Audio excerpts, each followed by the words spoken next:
All right, so here's your third problem for today, and I think this one is the most complicated for a couple reasons. One, the bounds are a little bit more work, and two, the integration that we have to do is a little bit different from the previous two as well.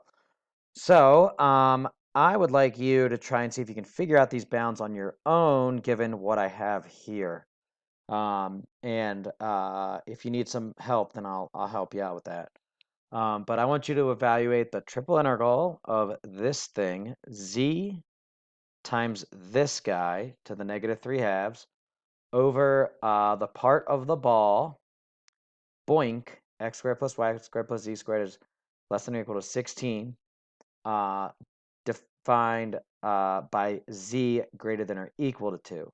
So you want that part of the ball, but you want z to be bigger than 2. I think this is one similar to one of the lectures, so you might be able to work your way through this. Um, it's different, but I think you might be able to figure it out. Um, so one other thing I want to point out, would be a fatal error, which I actually committed, is this is rho squared, not just rho when you do all your subs back in. So anyway, give this a shot. Hit pause, see if you can set up the bounds. In a moment, I'll give you some help with the bounds, and then I'll push you a little bit more. All right, so here comes the answer. There's our region, right? And let me just scroll down real quick to the answer. The answer is just pi, which is kind of wild, and also annoying at the same time. But so let's look at these bounds here. That's our region right there, right? And maybe if you want to try and give it a shot from here, given that that's the region and the what was going on, you might be able to see that, right? But I am going to use the fact that rho is, or sorry, z is rho cosine phi, okay? And I know z is 2, right? And I want to be bigger than that, right? So that's going to be one of my low bounds, right? Um, so I set that 2 equal to rho cosine phi, and divide by the cosine, and I get rho is 2 secant of phi. So I know that if I take a slice that goes up, whoop, and hits that, and then hits that, right? The low spot is going to be that 2 secant phi, and the high spot is going to be leaving that balls region, which would be 4 for the rho, because I square root that 16. From there, you should see that I am going to take, I'm definitely going to take all the thetas. I go all the way around the theta region, right? Because that's that full part of the ball in that direction. I think the phi is more work. Um, it should, now that you're starting to get a hang of this coordinate system, it should start at 0 and go down, right? So it clearly, once you figure this out, starts at 0. Question is, where does it end, right? It comes down and it needs to end right there. So what I did was I drew the part of that.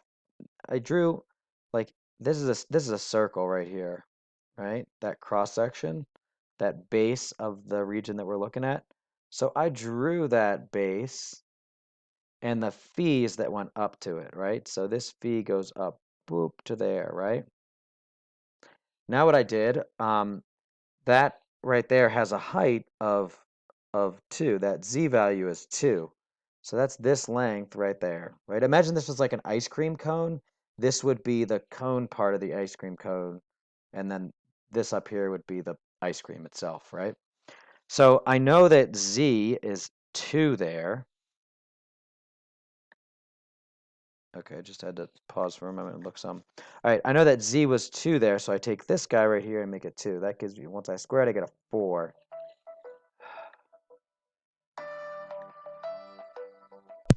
All right, sorry again. All right, so I think I was saying, all right, I got this 4 here, right? And I got that by plugging in the z value. I'm just kind of like following the math where it takes me, right? So from there, I get, I move that over, I get a 12. And then I square root both sides and I get 2 root 3. So from there, what I'm going to do is draw this triangle right here. Now, one thing I want to say, this is not to scale, right? I guess I said that right here. But because I need to figure out that phi, I need to figure out where that angle that comes down from the pole ends to get me the edge of this circle. That's why I plugged in the z value to get the equation of that circle in the xy plane.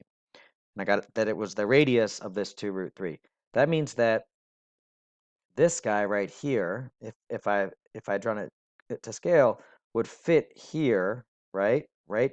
And would touch the base of my region all the way through, come down to there, and then be on that axis. And I could spin it and it would touch the base completely all the way through with that full um, uh, rotation of 2 pi.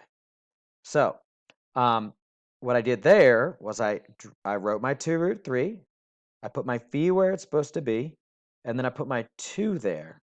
That 2 is just this 2, which is this height right here. And then I want to figure out phi. This will be the ending phi, the ending bound. Well, the tangent of that phi, of that angle, is opposite over adjacent, which is 2 root 3 over 3, which is root 3. And then what would give me what tangent of what gives me root 3? Do my arctan or whatever you want. What would give me that? It's 60 degrees, which is an ending, which is a radian of pi over 3. So that's how I got my ending bound of pi over 3 for this thing right here. So if I put that all together, remember rho 2 secant phi to 4, theta everything, and phi is going to go 0 to this pi over 3 right here. So when I put it all together, remember I'm integrating this function. This is going to be a rho cosine phi for the z right here. And then this is going to be a rho squared, right? Come down here, rho cosine phi, that's the z. The rho squared to the 3/2 in the denominator there times my rho squared sine phi d. This is the volume element. 0 to 2 pi, 0 to pi over 3, and then the 2 secant phi to 4. So, first thing I did, there are no thetas in here, so we can just say bam, 2 pi right there. That's part of that integration at the end there. Then um, I'm going to integrate this. This is just 1, right? So when I integrate that, I will say my mistake here was accidentally, and it was terrible. I just put a row here instead of a rho squared, and I did it all the way out. You could see some of those things I erased, and I got this mess, and I was like, that is not pi. But anyway, figured it out. I walked away for a moment and came back. I walked away for a day and then came back. Anyway, notice this works out so nicely. This row times that row is rho cubed. This square rooted and squared it gives me rho. So what do they cancel out to give me? Just 1. So when integrate it, I get my rho. So I got to evaluate it between these guys. So it's this minus that, all times this. So I wrote it as 2 separate pieces, 4 sine phi cosine phi. That's this times this, minus the 2 secant times this right here. The secant is 1 over cosine, so it cancels with that guy.